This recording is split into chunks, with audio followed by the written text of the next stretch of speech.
Bismillahirrahmanirrahim. Assalamualaikum warahmatullahi wabarakatuh. Alhamdulillah bertemu kembali dengan saya Bang Agon dalam acara Let's Talk Podcast Dakwah Tamora. Para pemirsa yang dimuliakan Allah, kali ini tema kita yaitu ketika alam dijual atas nama pembangunan. Kita akan bincang-bincang dengan Datuk Jen Rangkayo Sati.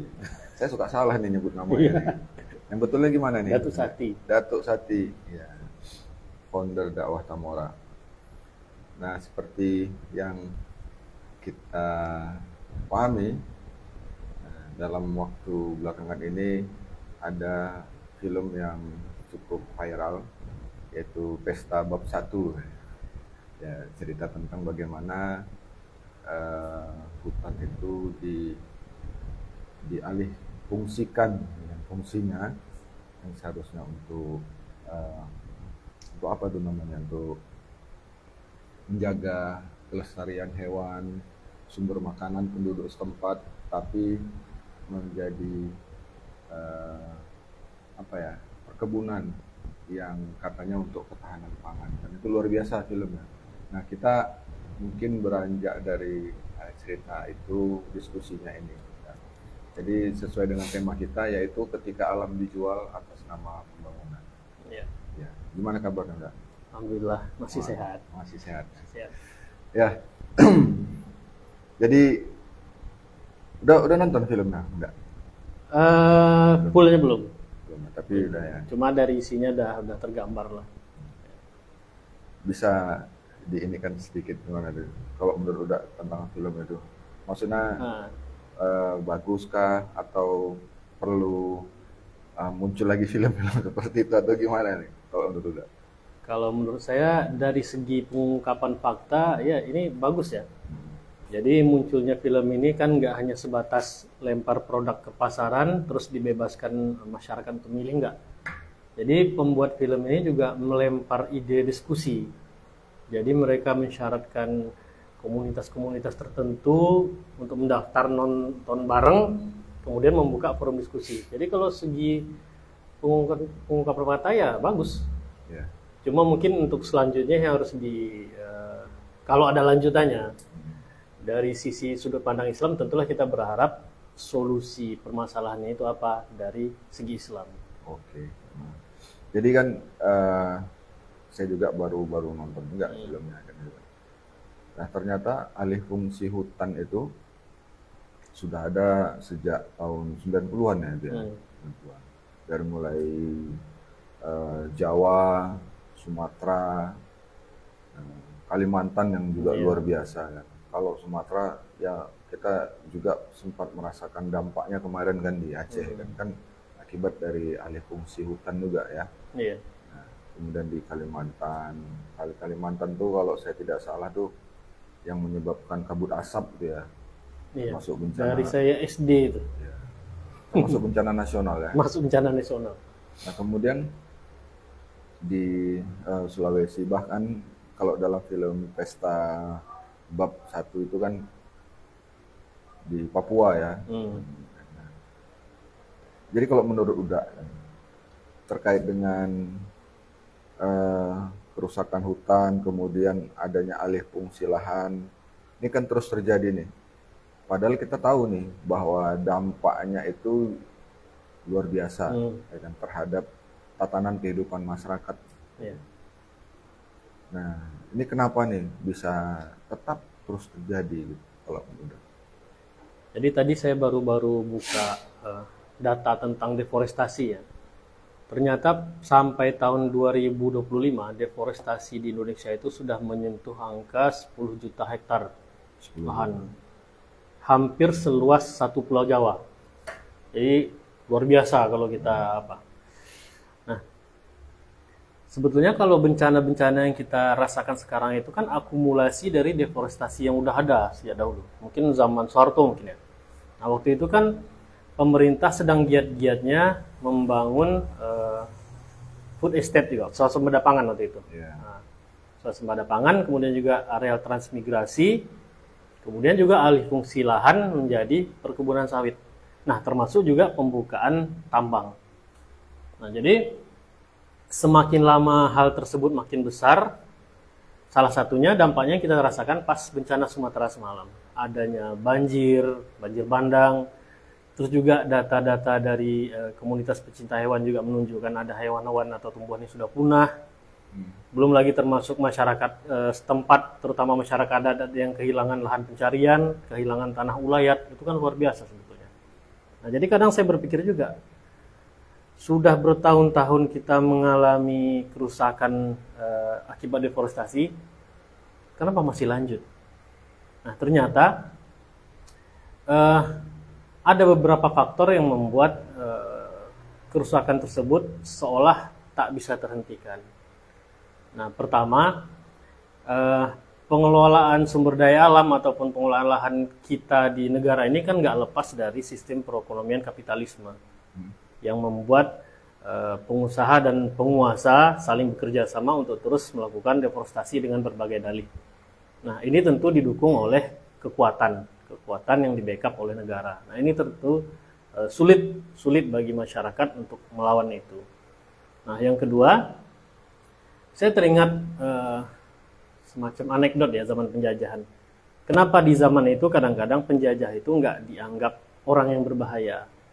Jadi sederhana aja, kadang-kadang penjajah itu dalam kehidupan sehari-hari mereka dengan masyarakat, mereka ternyata juga sering memberi roti ataupun susu pada anak-anak kecil, pada masyarakat. Lalu orang-orang berpikir, oh ternyata penjajah itu nggak sejahat ini kok. Kalau sekarang pencitraan lah ya. Nah, sekarang pencitraan.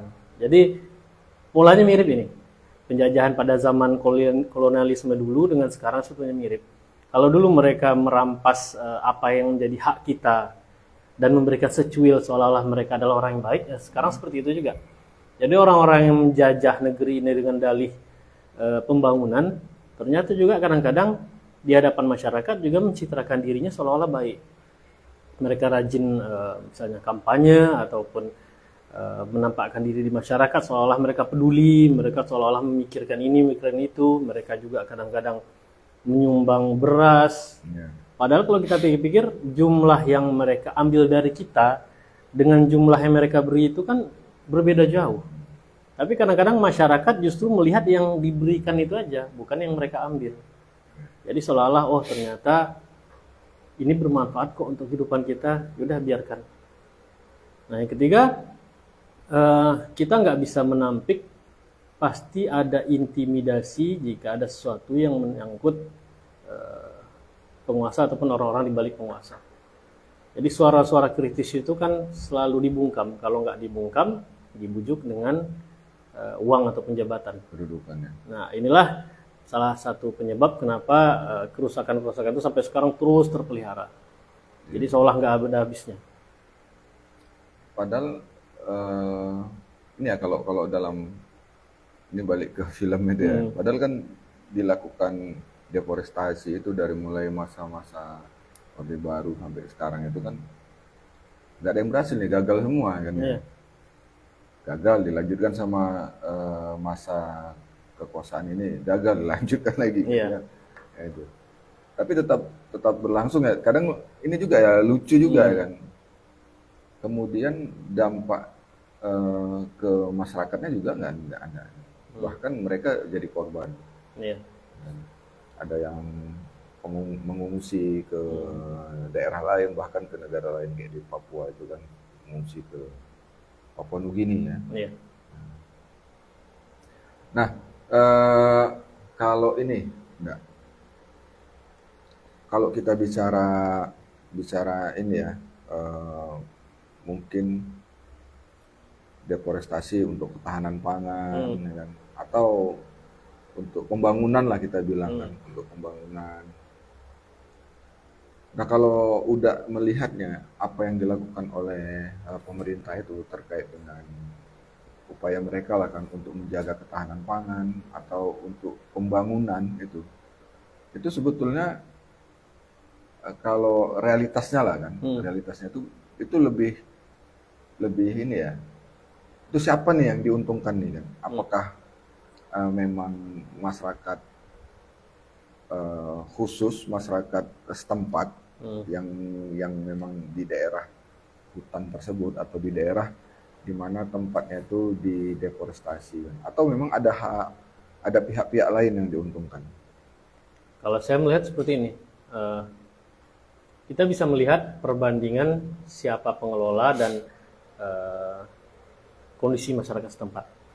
Nah, mungkin dengan mata telanjang kita bisa melihat segala sesuatu yang berhubungan dengan pengelolaan sumber daya alam, termasuk deforestasi tadi, dengan dalih pembangunan pun dari tahun ke tahun ternyata juga nggak pernah bisa mensejahterakan penduduk setempat.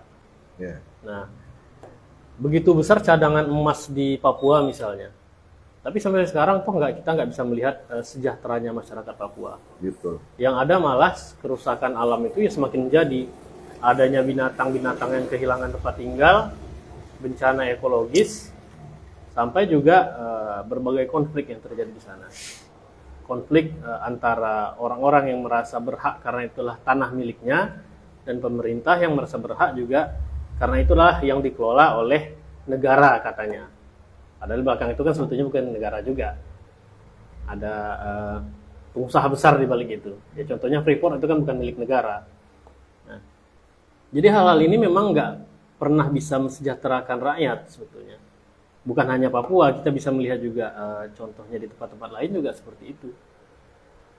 Mungkin kita bisa mengganti pertanyaannya.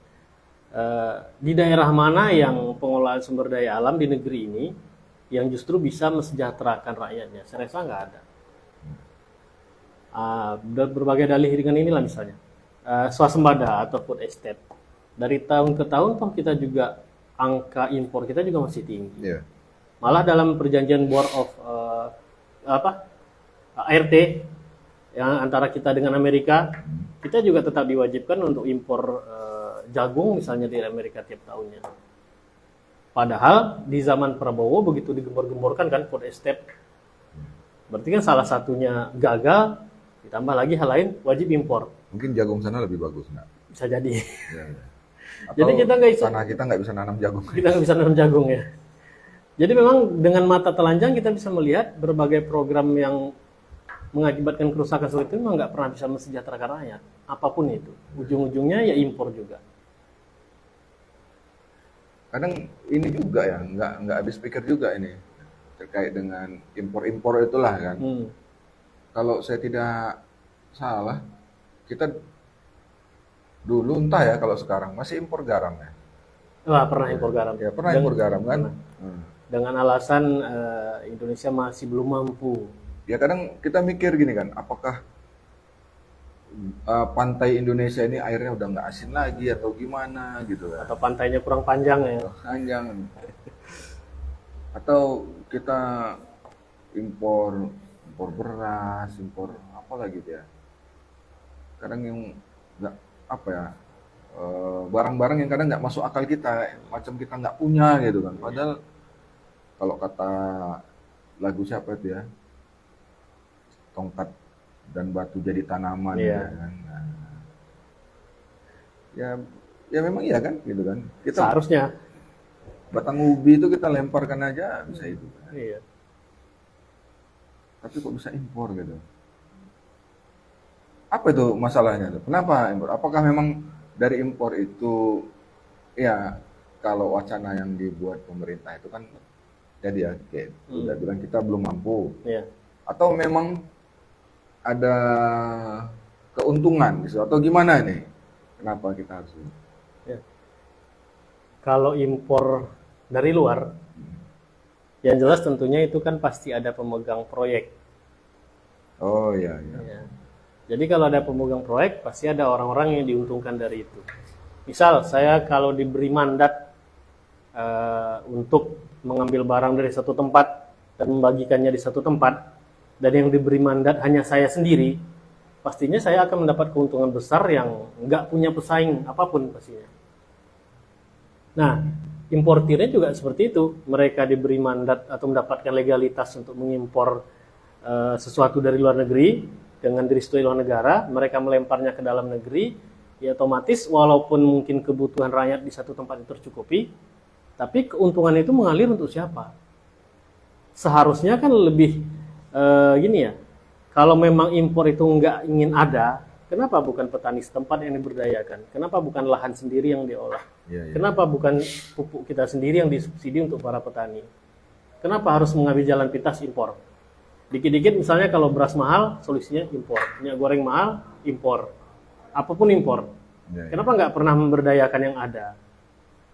Berarti ada pihak yang diuntungkan ya? Pastinya ada pihak yang diuntungkan. Ya saya ya masuk akal kan gini kan.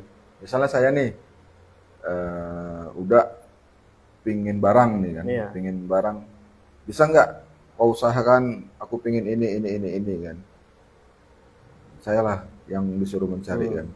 Karena di daerah itu nggak ada, saya usahakan ngambil di luar. Iya. Itu kan namanya impor nih kan, Iya, kita ngambil kan. impor. Nah, di sana kita cari ada barang ini harga berapa sekian, baru kita jumpakan harganya. Dari sini kita bisa minta dikurangi, dari sini kita tambahi. Iya. Nah, keuntungannya kan banyak nih. Ada celah-celah korupsi di situ. Iya. Berarti enak juga aja diimportir itu ya. Enak juga. Nah, Cuma nggak sanggupnya nanti di akhirat. ditepui kalau kata guru Ditampari saya, malaikat. Ditampari malaikat. Iya. Ya, jadi ini juga nih kan. Dulu kan kita pernah ini ya. Waktu Menristek kan Bapak B.J. Habibie kan dengan apa tuh namanya perusahaan pembuat pesawatnya itu apa namanya? CN250 Ya, pesawatnya nama- waktu itu kan. Ya nama perusahaannya itu apa? Apa waktu itu ya? PT Dirgantara Indonesia kalau nggak salah.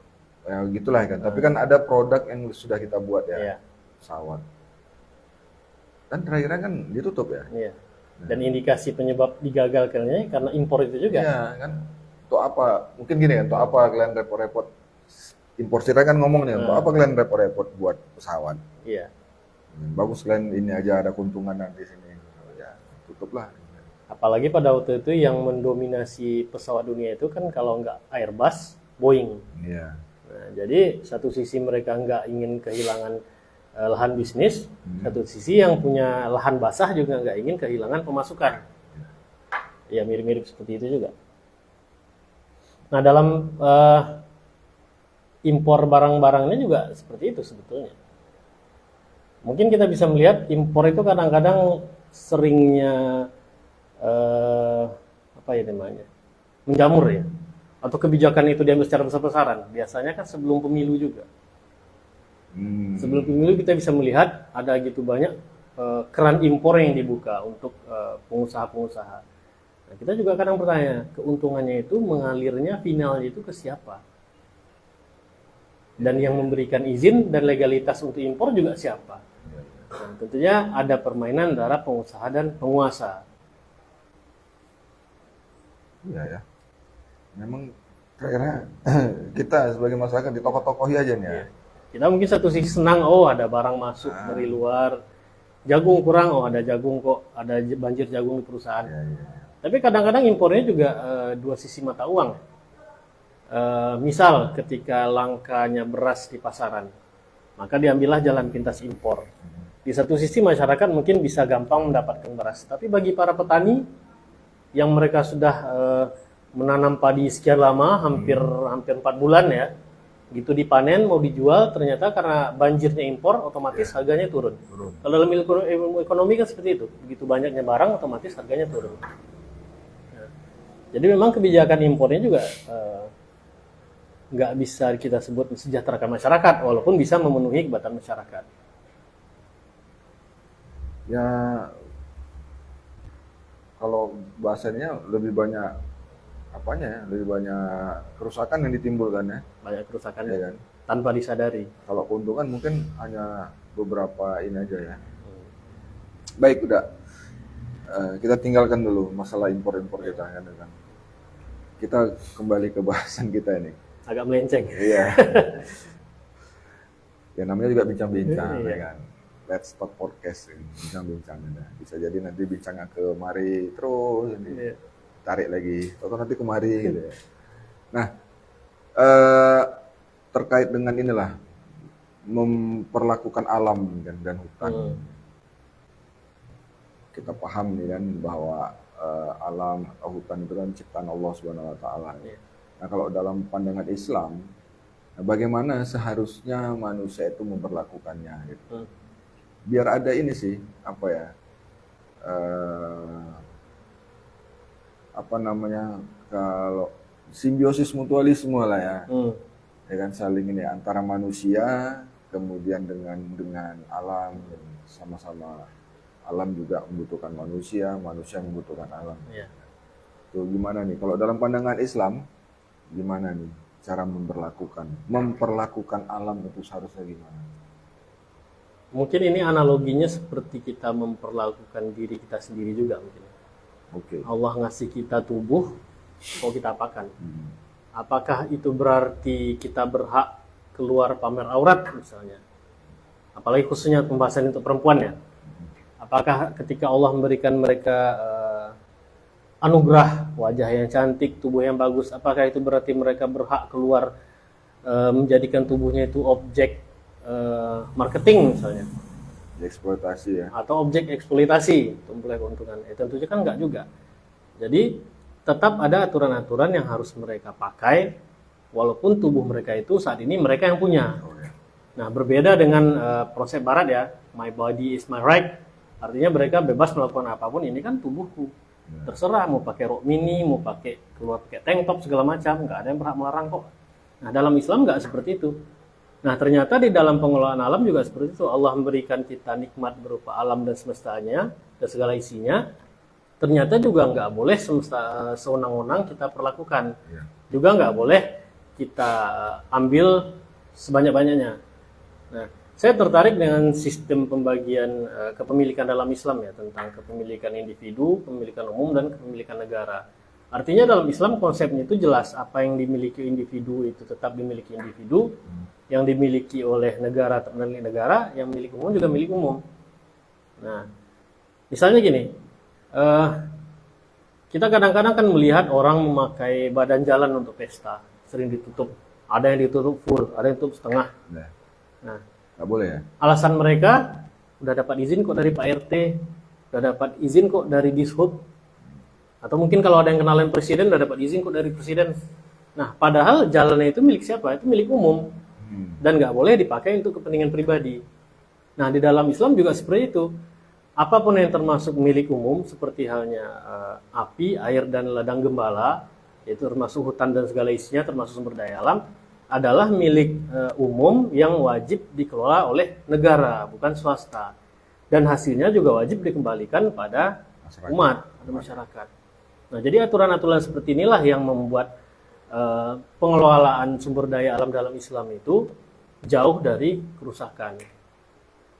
Jadi enggak mentang-mentang dia punya duit, dah beli lahan di sini, bayar pada izinnya pada penguasa misalnya. Terus kruk isinya ambil untuk keuntungan pribadi. Nah, kalau sekarang realitanya kan seperti itu. Pertambangan itu yang seharusnya dimiliki oleh umum dan hasilnya dibagi-bagikan pada rakyat, ternyata dimiliki oleh korporat.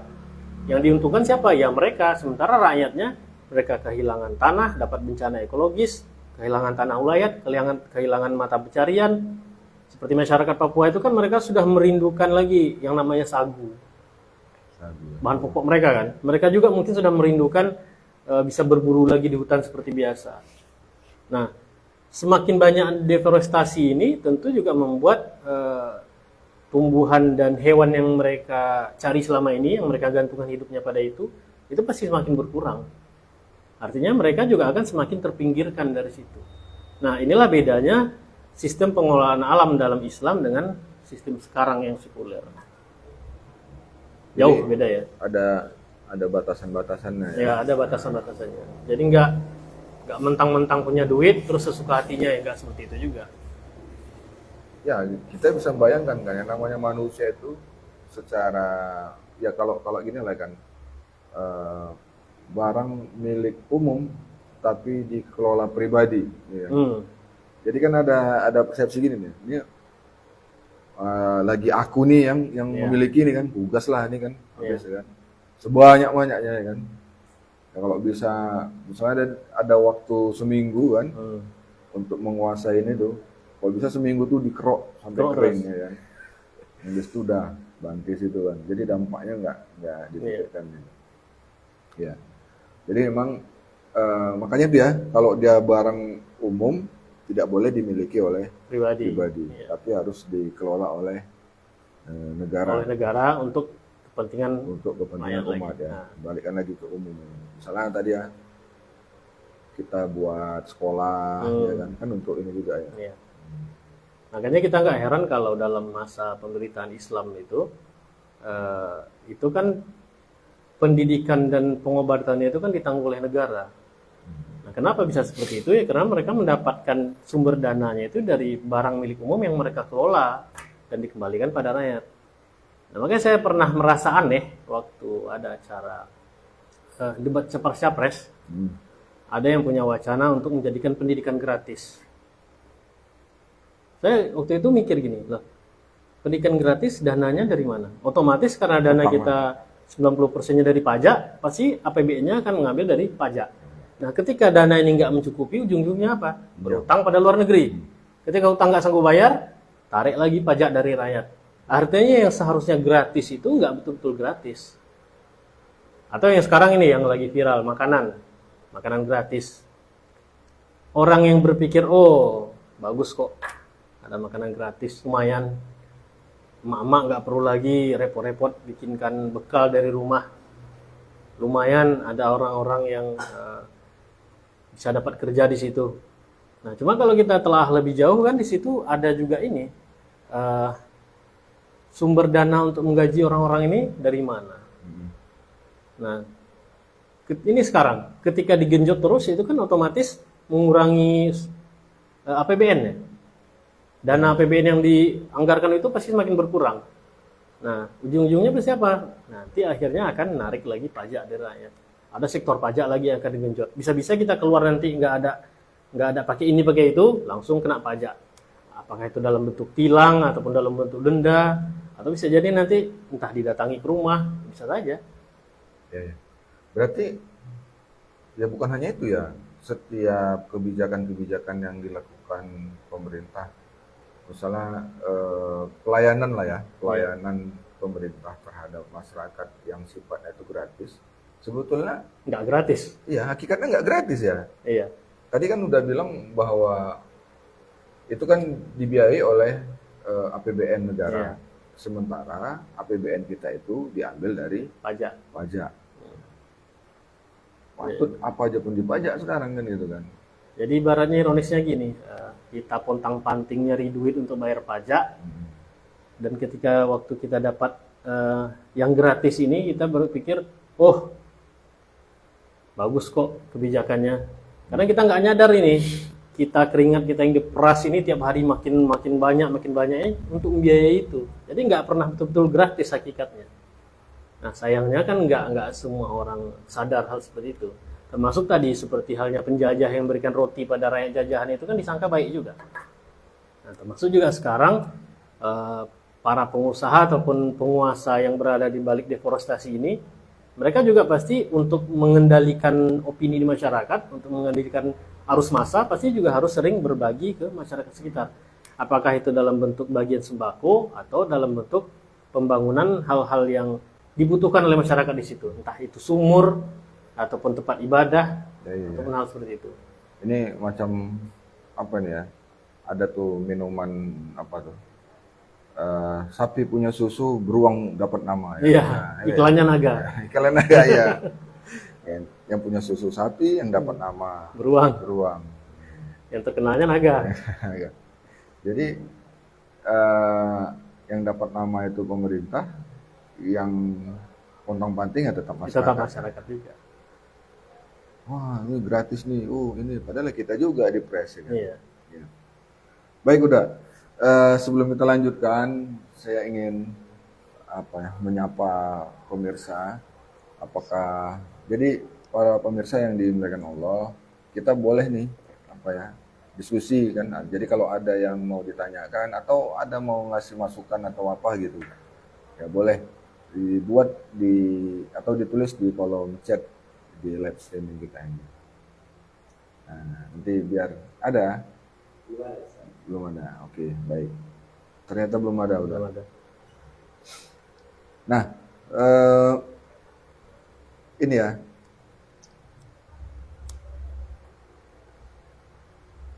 Mungkin ini bisa nggak udah spill ya terkait dengan bagaimana perbedaan antara Islam dan sistem eh, sekuler kapitalistik nih kan dalam mengelola sumber daya alam.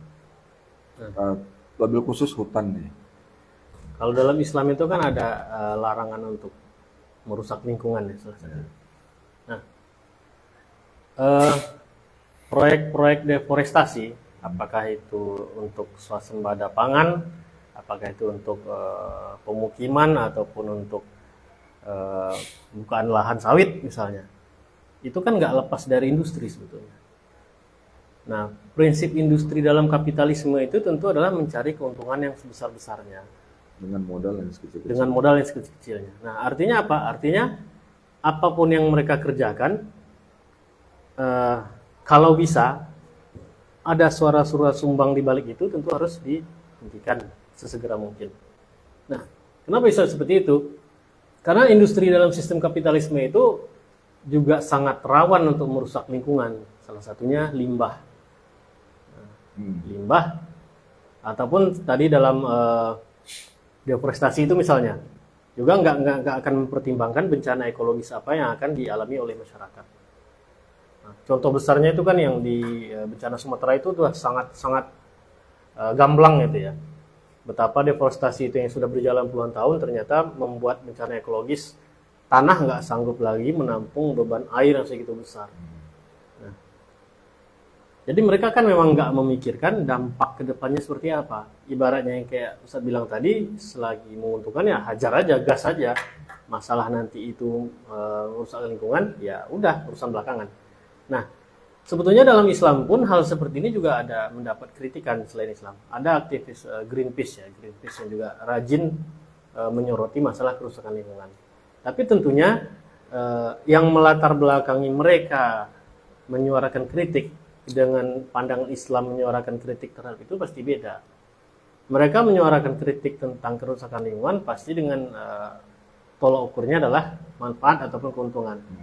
Mereka berpikir mungkin deforestasi itu ternyata banyak menimbulkan kerugian di masyarakat. Nah, sementara kita di dalam Islam, selain kerugian dan kerusakan adalah hal yang kita alami, tolak ukur kita adalah kerusakan itu ternyata menentang aturan Islam. Jadi ibaratnya perilaku kita yang merusak alam itu juga sudah bermaksiat pada Allah. Ketika Allah sudah menentukan bahwa pengelolaan alam itu nggak boleh dikelola oleh swasta misalnya, wajib dikelola oleh negara, kemudian juga nggak boleh semena-mena sampai merusak dan menyebabkan bencana logis. Nah, ternyata kita melakukan itu. Akhirnya ketika bencana datang, ya kita juga tetap mengeluh juga akhirnya, ya Allah kenapa bisa begini, kenapa bisa begini. Tapi satu sisi kita membiarkan itu dan melakukan itu. Nah, jadi dalam Islam konsep pengelolaan ini berbedanya dengan kapitalisme itu di situ. Pertama, Islam itu punya aturan tersendiri dalam mengelola hutan. Yang kedua, Islam itu juga memikirkan dampak kedepannya seperti apa yang nggak boleh merusak dan menzalimi orang lain. Situ dia. Nah, termasuk juga nggak boleh berbuat zalim pada hewan-hewan yang tinggal di situ. Jadi nggak boleh sampai menyebabkan kepunahan atau saya miris melihat semalam itu ada orang hutan yang berdiri di atas eskavator ya, seolah-olah protes kok rumah saya digusur. Nah, dalam Islam tentu nggak boleh seperti itu.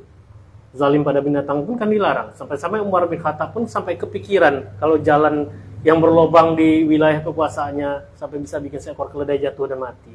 Dia takut diminta Takut seperti itu. Nah, dalam Islam konsepnya seperti itu. Ada hal-hal yang harus dipertimbang jauh ke depan, bukan hanya tentang manusia tapi juga tentang alam, tentang hewan dan siapapun yang menggantungkan hidup dari situ. Ya, jadi memang luar biasa ya, Islam sampai yang begitu pun dipikirkan ya. Artinya ada aturannya. Ya memang penerapan Islam ini menjadi sesuatu yang urgent ya. Ya kalau kita lihat realitasnya sekarang ini, di mana-mana kerusakan itu ada. Kita bicara remaja, ada juga ada yang masalah. Kita bicara tatanan keluarga juga. Misalnya kita bicara tentang pendidikan, ada kerusakan juga. Dan kita simpulkan, semua kerusakan itu karena tidak atau karena Islam tidak dijadikan sebuah aturan. Aturan kehidupan. Kehidupan. Ya. Makanya di sini letak urgensitasnya, Islam itu harus segera nih, segera. Nah, jadi kalau dari inilah udah terkait dengan dakwah nih, kan? Kita bicara tentang dakwah, kan? Terutama dakwah Islam ideologis nih kan, memandang persoalan lingkungan, tambang, kemudian perampasan hutan atau deforestasi itu ini kan gimana ini? Maksudnya kan dari apa ya? Dari sisi aktivis dakwahnya nih kan gimana? Nah, kalau dari sudut pandang Islam ideologis, berarti kan kita menempatkan Islam itu sebagai standar kehidupan, sebagai tolak ukur atau sebagai landasan bernegara. Nah, tentunya sudut pandang kita terhadap persoalan juga seperti itu. Kita harus melihat dulu bukan dari segi kerusakan, bukan dari segi maslahat atau dari segi keuntungan yang diambil atau diperoleh oleh masyarakat. Tapi kita melihat dulu apakah Islam membolehkan ini atau tidak. Nah, termasuk tadi dalam masalah kerusakan lingkungan tadi, deforestasi ataupun pembukaan lahan ataupun pertambangan itu. Nah, kita melihat dulu apakah pengelolaan sesuatu yang menjadi milik umum dikelola oleh swasta itu dibenarkan atau tidak. Jadi kita melihat di situ dulu. Nah, ternyata ketika tidak dibenarkan oleh hukum syara, nah inilah yang kita kritik sebagai pengemban dakwah ideologis. Nah, yang kedua, kenapa bisa terjadi pengelolaan milik umum tersebut bisa dikelola oleh swasta misalnya? Kenapa bisa seperti itu? Ternyata karena negara menerapkan sistem kapitalisme, sekular kapitalisme. Nah, kenapa negara bisa menerapkan sistem sekular kapitalisme? Karena ideologinya sendiri ideologi sekular. Nah, artinya undang-undang yang yang ada sekarang ini ternyata dibuat juga dengan sistem demokrasi yang sekular. Jadi manusia itu diserahkan hak, mereka diberi hak dan mandat untuk membuat aturan. Nah, akhirnya terbukti itu sudah berpuluh-puluh tahun ya sejak demokrasi itu lahir, mungkin ada ratusan ya. Ternyata aturan-aturan yang dibuat dalam sistem demokrasi ini ternyata juga nggak pernah bisa menyelamatkan lingkungan. Artinya memang kesalahannya sudah sistemik dan dasar. Nah, sebagai pengemban dakwah ideologis, tentu kita harus menyadarkan masyarakat juga bahwa persoalan kita ini adalah persoalan sistemik yang perlu dirubah dari akarnya. Jadi kita nggak bisa juga misalnya nggak boleh melakukan deforestasi. Alasannya apa? Alasannya karena merugikan masyarakat. Ya, memang betul merugikan masyarakat. Cuma dari sudut pandang ideologis kita lihat dulu. Karena pertama Allah mengharamkan itu. Ketika Allah mengharamkan sesuatu, otomatis pasti ada kerusakan. Nah, barulah kemudian kita jelaskan inilah kerusakannya. Dan sebetulnya pun kalau kita mau melihat dengan mata yang jernih, kerusakan itu memang sudah terpampang di depan mata. Kita nggak perlu lagi sibuk-sibuk mencari di Google atau di apa, kayak Ustaz bilang tadi, kita melihat remaja pun, ya ada pola yang rusak. Kita melihat sistem muamalah sekarang pun ada sistem yang rusak. Nah, jadi kalau dari sudut pandang yang logis, ya kita harus melakukan perubahannya dari hal-hal yang mendasar seperti itu. Jadi walaupun kita punya ide yang bagus untuk mengelola sumber daya alam, kita punya ide yang bagus untuk mengembalikan hasilnya pada rakyat misalnya. Tapi selama pengelolaannya masih kita serahkan pada prinsip sistem ekonomi kapitalisme, ya akhirnya juga nggak akan bisa mencapai yang kita inginkan. Akhirnya juga pasti akan jalan di tempat. Sama seperti ini. Kita punya permasalahan ini dalam hal pidana misalnya. Kita resah dengan masalah begal. Lalu kita punya ide apa semalam itu? Ada yang pengen begalnya ditembak di tempat, ada yang pengen begalnya itu dihukum mati. Nah, tapi selama aturan yang diterapkan di dalam negara ini masih sistem kapitalisme, sekular kapitalisme, akhirnya ide tersebut juga akan berbenturan dengan HAM. Akhirnya kan sebagus apapun ide ketika berbenturan dengan sistem, itu nggak akan jalan. Nah, tapi bisa juga kan mereka melakukan itu karena memang sulitnya mencari lapangan pekerjaan atau yang bisa jadi, ya kan begitu. Bisa jadi. Atau mereka korban dari narkoba, yang mana narkoba itu juga marak kan itu kan, karena tidak ada undang-undang yang membuat mereka jerah. Ya, gitu. Iya, iya, iya. Ya, makanya saya bilang tadi permasalahannya jadinya sistemik. Ada banyak faktor yang menjadi penyebabnya. Ibaratnya kayak selembar benang itu yang udah banyak cabangnya kemana-mana. Nah makanya kalau nggak diselesaikan secara keseluruhan ya percuma tetap akan jalan di tempat. Mungkin satu sisi bisa diselesaikan tapi pasti akan menimbulkan masalah yang lain. Misal ke masalah begal tadi. Dengan dalih manfaat, oke lah kita kesampingkan HAM. Tembak di tempat. Bisa jadi. Cuma bagaimana dengan orang-orang yang saya bilang tadi, orang-orang yang begal itu sebetulnya orang-orang yang butuh makan, yang misalnya dipecat dari lahan pekerjaannya, atau mungkin butuh biaya perobatan untuk keluarganya. Iya. Jadi mereka satu sisi mungkin takut melakukan kejahatan ini, tapi solusi yang seharusnya mereka terima juga nggak akan mereka capai, nggak akan mereka dapatkan karena negara abai dalam masalah ini. Makanya solusinya memang dari sudut pandang ideologis adalah melakukan perubahan secara menyeluruh dan mendasar dan bukannya parsial. Ya, ya jadi kalau saya bilang begini, mereka-mereka itu, misalnya yang pemegang kebijakan, gitu ya, itu termasuk korbannya. Karena memang musuh nyata Islam itu adalah sistem, Ya. ya kan? Atau pemikiran dan pemahaman di luar Islam. Ya. Yang merasuki pemikiran dan pemahaman umatnya. Kan bisa jadi kan mereka-mereka ini juga adalah korbannya. Bisa jadi. Mungkin pertama mereka menjabat itu mereka memang dikenal orang yang soleh, orang baik hati. Ketika sudah menjabat ternyata ada sistem yang mengatur mereka agar membangkang aturan Allah. Karena kan kalau Bapak Mahfud MD itu ya. Oh iya. Nah, kan dalam sistem sekarang ini malaikat pun bisa berubah menjadi iblis kan. Jadi ya memang saya dulu ada bilang gini juga tuh kan, ada senior saya lah kan terkait dengan penjelasannya dalam sistemik tadi ya. Kamu kalau belanja kata dia, main-main kalau ke pasar tradisional yang tempatnya itu becek, ya. Kalau mau ke situ kan pasti sembarangan aja kan, mau pakai sendal, mau ini, dan kita juga kalau mau meludah aja di situ. Kita bahkan kalau merokok buang puntungnya di situ kan sambil jalan keliling pasar tradisional. Nah, beda kalau nanti kamu itu belanja di mall, ya kan? Nah, di mall. Pasti menyesuaikan pakaiannya itu harus ya rapi dan tidak sama seperti waktu masuk pasar tradisional. Kemudian juga mau meludah juga ya nggak sembarangan. Takut malah. Takut, kan? Karena memang ada aturan-aturan di dalam mall tersebut, tidak boleh sembarangan buang sampah gimana kan. Nah itu kan menjadi analogi ya terkait dengan sistem itu sangat mempengaruhi orang-orang yang ada di dalamnya ya. Iya. Ya bisa begitu ya udah ya. Bisa, sangat bisa. Oke. Baik, berarti tadi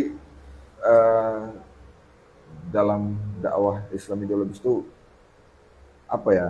melihat sesuatu itu harus lebih detail lagi ya, lebih jeli kan gitu kan. Jadi apa sebetulnya akar masalah, kemudian kita harus bisa mendiagnosa nih, biar kita juga nggak salah dalam memberi solusi ya. Nah, baik. Nah mungkin ini ya, kita memikirkan bagaimana generasi ke depan ini. Kan anak-anak muda ya kayak saya ini kan, yang masih muda, atau kayak abang saya nih yang lagi tuh kok ketawa bang, kayak abang saya yang lagi stay di kamera kan itu kan. Nah ini kalau terus lah ini kan terus berlangsung berkelanjutan kan itu kan terkait dengan deforestasi kan itu kan. Kira-kira ini bagi kami ini kan yang muda-muda ini apa dampaknya? Kita sekarang yang mengalami dampak dari deforestasi ini adalah sama halnya dengan kita yang dulu waktu kecil pernah diperingatkan tentang hal itu. Ya kan, waktu kita dulu SD kan pernah ada bencana kabut asap yang besar. Jadi ingat saya waktu itu kan eh, seolah-olah nggak nampak lagi langit semua putih waktu itu. Sampai-sampai waktu itu masker harus buat masing-masing karena memang pemerintah juga nggak bisa menyediakan masker dalam jumlah besar. Nah, kita yang waktu itu dengan kita yang sekarang itu kan sama sebetulnya. Waktu itu ada deforestasi yang juga sudah berjalan, akumulasinya kita rasakan waktu tahun semalam. Nah, jadi generasi selanjutnya juga seperti itu. Mereka yang sekarang kita peringatkan dengan bahaya kerusakan lingkungan ketika diatur oleh sistem kapitalisme adalah mereka yang kelak juga akan mendapatkan dampaknya ketika kapitalisme itu terus berjalan. Iya. Nah, sekarang itu kan jumlah kerusakan hutan di Indonesia itu kan sangat banyak. Kayak saya pernah bilang bahwa sudah menyentuh 10 juta hektar. Nah, kalau kapitalisme ini tetap dibiarkan, kira-kira 10 tahun lagi berapa? Bisa jadi mungkin 50 juta hektar. Bisa jadi ada pulau yang tenggelam di Indonesia. Bisa jadi. Karena semakin banyak kerusakan alam juga memicu pemanasan global kan. Yang mempercepat pencairan es di kutub utara. Nah, tentu dampaknya bagi orang-orang yang tinggal di pulau-pulau kecil atau di daerah pesisir atau seperti Jakarta sekarang yang katanya mau tenggelam itu. Nah, bisa jadi adalah mereka nanti yang kecil-kecil sekarang atau kita lah mungkin ya dewasa tua nanti yang mengalami dampak yang lebih parah dari sekarang ini jika kapitalisme ini tetap dibiarkan. Nah, jadi bentuk keseriusan kita dalam menjaga lingkungan dari kerusakan itu seharusnya kita pertama menelaah dulu akar masalahnya itu apa. Seperti tadi ternyata penyebabnya adalah ketika negara menerapkan ideologi dan sistem sekuler. Nah, artinya apa? Kita harus mencari solusi pengganti atau alternatif yang bukan sekuler kapitalisme ini. Nah, pilihan sekarang cuma ada dua ini. Kalau nggak sosialis komunis, yang kedua adalah Islam. Ya, sebagai Muslim ya. Nah, sebagai Muslim pertama kita wajib memilih solusinya Islam. Kita nggak boleh abu-abu dalam menyikapi persoalan ini.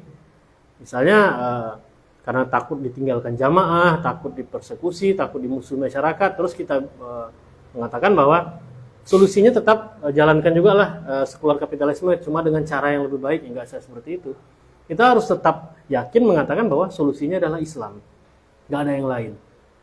Nah, jadi bentuk keseriusan kita agar generasi sesudah kita nanti nggak mengalami hal yang kita alami sekarang adalah kita serius dalam mendakwakan Islam sebagai ideologi untuk pengganti dari sekuler kapitalisme ini.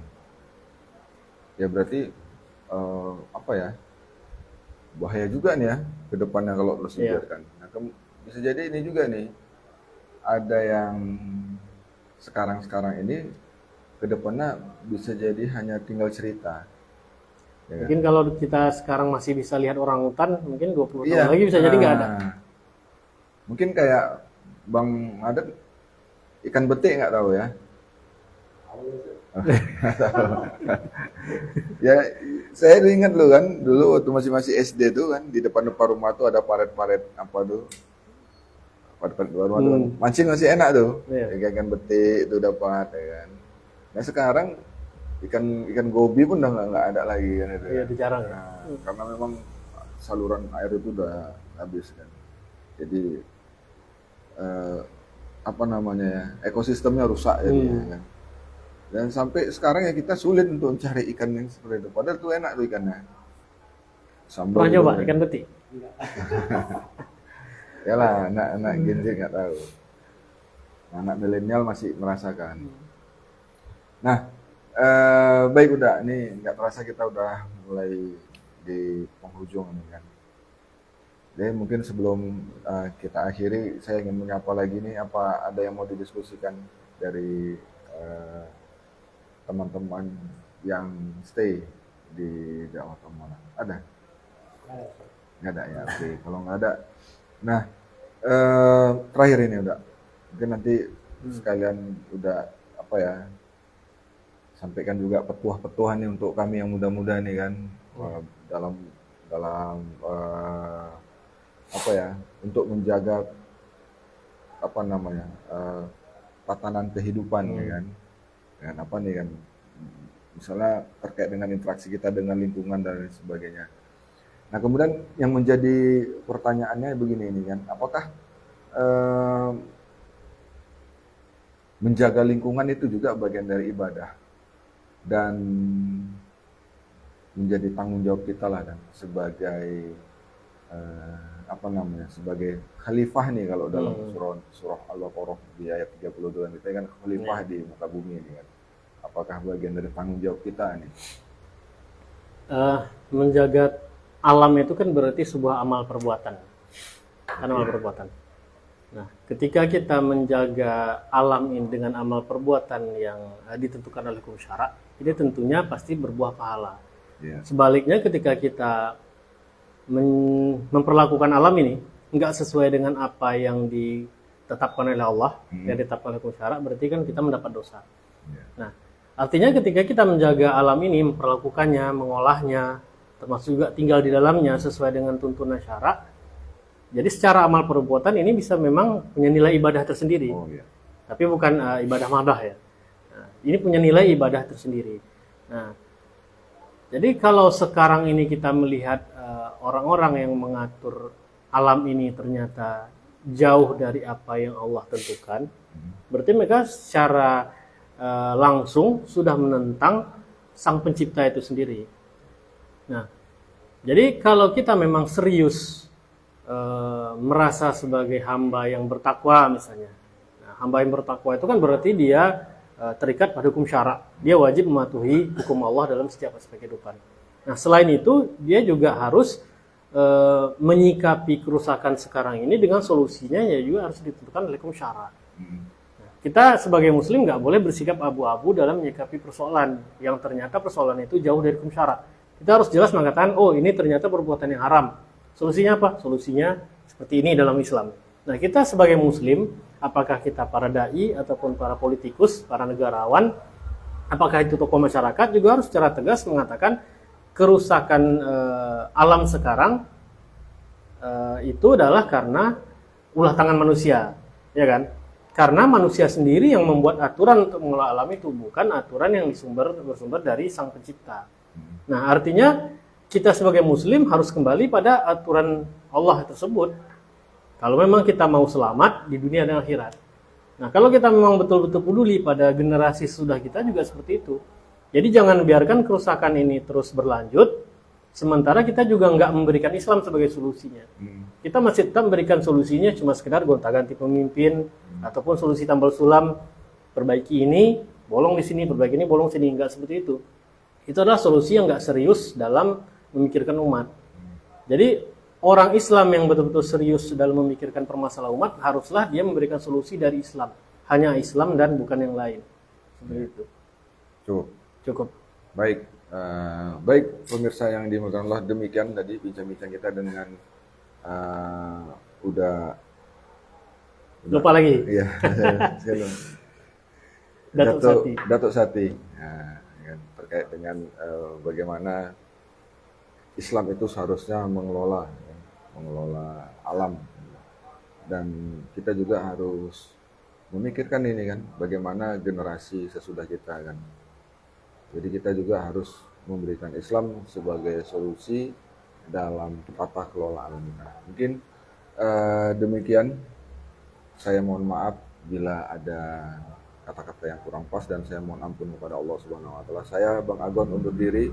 Assalamualaikum warahmatullahi wabarakatuh. Waalaikumsalam warahmatullahi wabarakatuh.